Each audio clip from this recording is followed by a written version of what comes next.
नमस्कार, myself Alok Srivastava, advocate, national motivator trainer and entrepreneur. साथियों, एक रिक्वेस्ट है आपसे।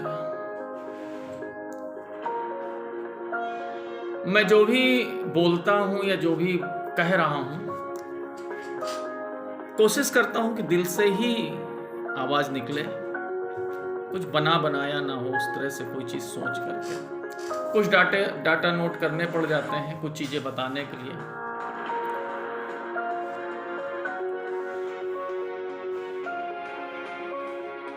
आज जो चीज मैं आपको बताने जा रहा हूं, उससे पहले आपसे हाथ जोड़ करके निवेदन है कि मेरी भी छोटी सी कोशिश है। अगर अभी तक आपने मेरे चैनल को लाइक सब्सक्राइब न किया हो तो प्लीज़ अपने छोटे भाई के लिए इसको लाइक और सब्सक्राइब कर दें। आज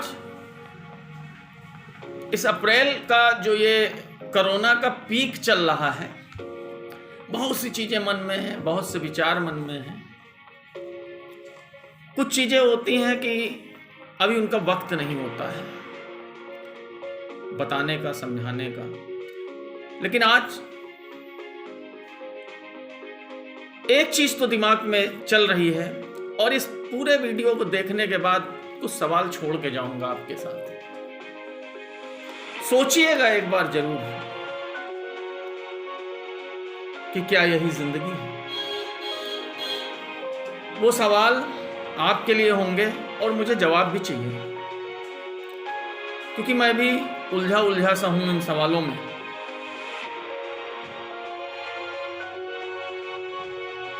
केस जो बढ़े हैं, कोरोना की ये जो आफत आई है, कोरोना एकदम से जो उबाल लेकर के भारत के अंदर आया है, कारण क्या रहा?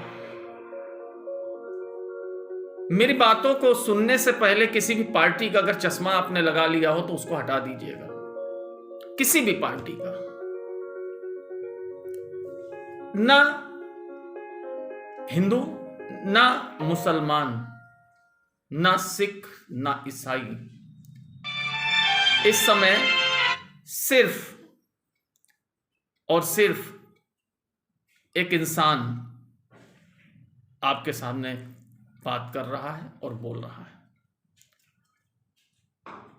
मैं ना बीजेपी से हूं, ना कांग्रेस से, ना सपा से, ना बसपा से। मैं एक इंसान बन करके और इंसानियत के नाते ये बात आपसे कहने जा रहा हूं। इसलिए किसी भी पार्टी का चश्मा लगा करके बातों को ना सुनिएगा, नहीं समझ में नहीं आएगा। मुझे एक चीज समझ में नहीं आई, अचानक से ये केस कैसे बढ़ गए। आपको हो सकता समझ में आया हो, लेकिन आज वही बात विचार करिएगा। जब हमारे देश में दिसंबर, जनवरी कोरोना का ग्राफ थोड़ा घटा,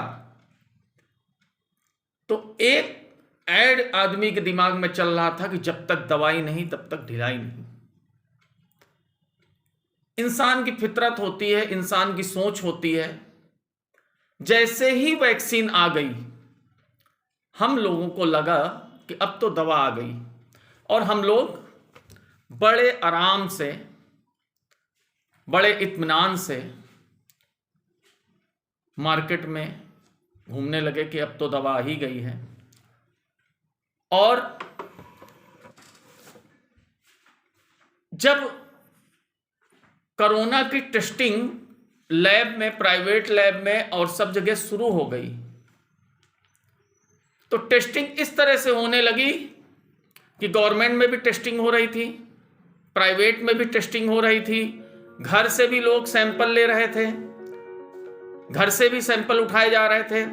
इतनी ज्यादा टेस्टिंग हो गई थी, इतनी ज्यादा टेस्टिंग होने लगी थी कि कौन पॉजिटिव है, कौन नेगेटिव है, किसका डाटा, ना गवर्नमेंट को डाटा जा रहा था प्राइवेट लैब से, गवर्नमेंट को भी लग रहा था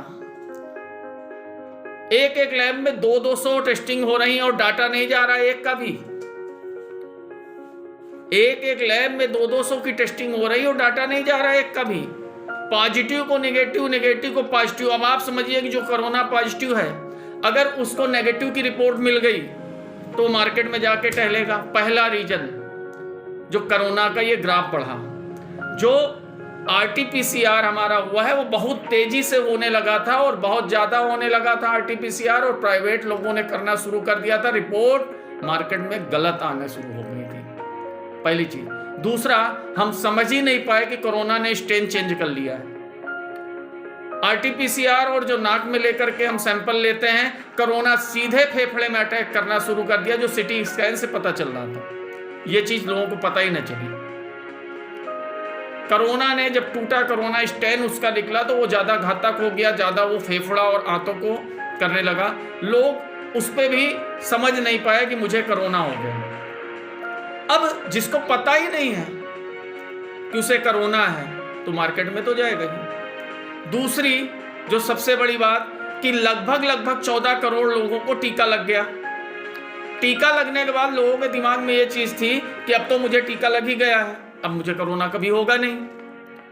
शायद उनको ज्ञान दिया नहीं गया, या उनको बताया नहीं गया, या उनको पता नहीं था। ये नहीं मुझे पता है कि गवर्नमेंट ने बताया कि नहीं बताया, लेकिन उनको ये नहीं पता था कि 28 दिन इम्यून एकदम जीरो होने लगता है। यानी कि अगर कोरोना का टीका लग गया तो उसके बावजूद भी आप बच नहीं सकते हो अगर कोरोना के टच में आ गए, कोरोना के किसी व्यक्ति के, क्योंकि आपका इम्यून और कम हो गया। अब जिन लोगों को टीका लगा वो मार्केट में आ गए कि हमको तो टीका लग गया, हमको कोरोना होना नहीं है। ये जो बात हुई, इसके बाद जो प्रॉब्लम आई, वो प्रॉब्लम जो सबसे बड़ी चीज हमको देखने के लिए, जो मैं महसूस करता हूं कि जितने भी लोग इलेक्शन की ड्यूटी में गए हैं वो कोरोना लेकर के आए हैं। क्योंकि एक गांव में एक बैलेट पेपर पे साइन होता, वो बैलेट पेपर जब बक्से में पड़ता, उस बक्से को 3000 लोगों ने छुआ और उसी बक्से को पीठासीन अधिकारी सील करता है, वो कैसे बच जाएगा। बहुत सी चीजें थी। मैं सरकार को सीधे दोष नहीं देना चाहता हूं। अगर सरकार है तो उसके ऊपर चुनाव आयोग भी था, और चुनाव आयोग है तो उसके ऊपर हमारी सम्मानित जो है हाई कोर्ट और सुप्रीम कोर्ट भी है।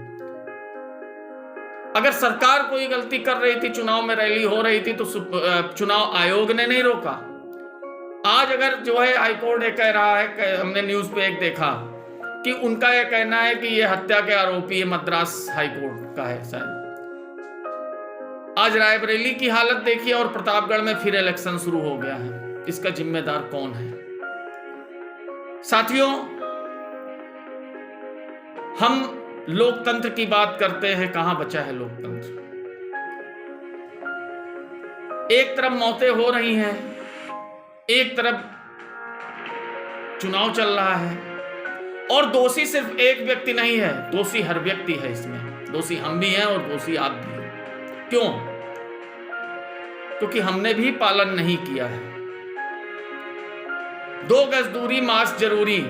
आज इतना पैनिक होने के बावजूद भी आज आप अपने दिल से पूछिएगा कि अगर आप घर से निकलते हो तो कितने जरूरी काम से निकलते हो।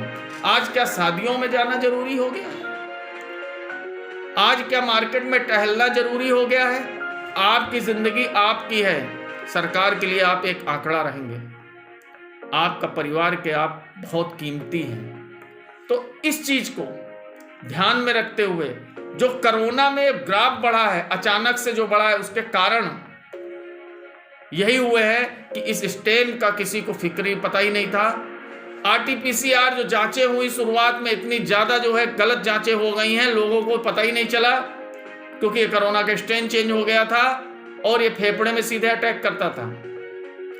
तीसरा, जो लोगों ने वैक्सीनेशन कराया, वैक्सीनेशन कराने के बाद भी उनको कोरोना हुआ, उनको पता ही नहीं था कि उनका इम्यून कमजोर हो रहा है। एक मैंने आज सर्वे देखा, इंडिया में 63% लोग 63% लोगों को, उन लोगों को कोरोना हुआ जो 60 के ऊपर हैं। लेकिन ये 60 के ऊपर वाली जो बात है वो सही हो सकती है। 60 के ऊपर इम्यून कमजोर हो जाता, 60 के ऊपर और कई बीमारियां हो जाती, 60 के ऊपर व्यक्ति का लीवर, किडनी, हार्ट, ये सारी चीजें होती हैं। लेकिन कहीं ना कहीं उनके मन में दहशत भी घुसी है। आज जितना कोरोना से लोग नहीं मर रहे हैं, उससे ज्यादा दहशत से लोग मर रहे हैं।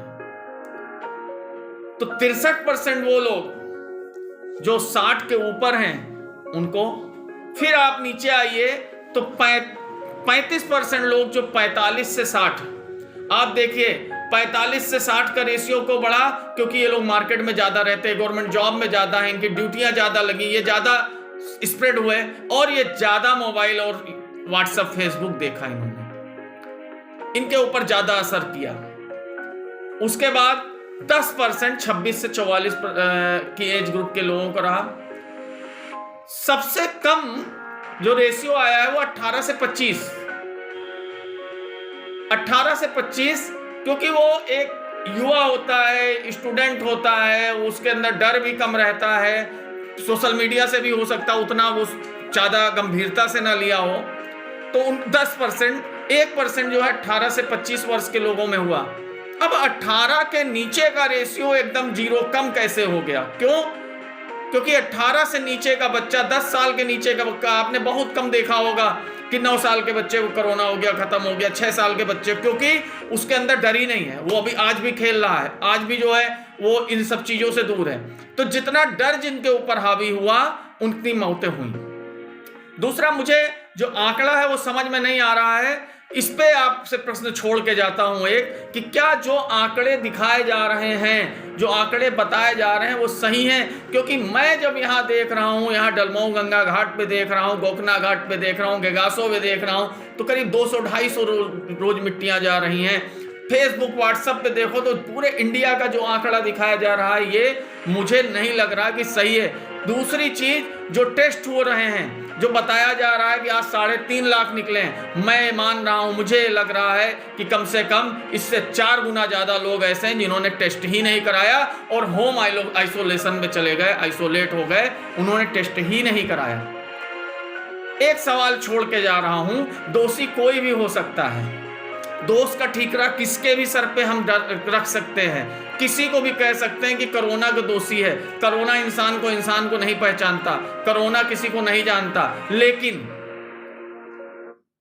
सवाल उस इंसान के लिए जो 80,000 पे गैस का सिलेंडर बेच रहा है दूसरे इंसान के लिए। सवाल उस इंसान के लिए, वो इंसान है कि नहीं जिसने 65,000 का गैस सिलेंडर बेचा इंसान के लिए। सवाल उन इंसान के लिए जो एम्बुलेंस लेके जा रहे हैं और जहां पे 1,000 रुपए का वो लग रहा, वहां 18,000 रुपए ले रहे हैं। सवाल उन इंसानों के लिए जो 2 रुपए का मास्क 30 रुपए का बेच रहे हैं। सवाल उन इंसान के लिए जो 900 रुपए लैंडिंग का इंजेक्शन, रेमडेसिविर इंजेक्शन को 27,000 का बेच रहे हैं। जब इंसान का दुश्मन हो जाएगा तो तबाही आएगी। आखिर ऐसा क्यों? आप सोचिए। आपके लिए एक सवाल छोड़ के जा रहा हूं कि ये इंसान ही इंसान का कातिल क्यों बन रहा है? बाकी सारे इंसान एक जैसे नहीं है साथियों। बहुत से लोग मार्केट में, बहुत से लोग फील्ड में अपनी जान की बाजी लगा करके कोरोना पेशेंट के लोगों को बचा रहे हैं। बहुत सी स्वयं संस्थाएं हैं, उनको मैं सादर दिल से प्रणाम और आभार करता हूं। लेकिन भूलिएगा ना कि जो इंसान इस आपदा में अवसर जिसने तलाश लिया है, उसको इंसान कहा जाना उचित होगा कि नहीं? साथियों, इसी के साथ नमस्कार, धन्यवाद। आपका छोटा भाई आलोक श्रीवास्तव।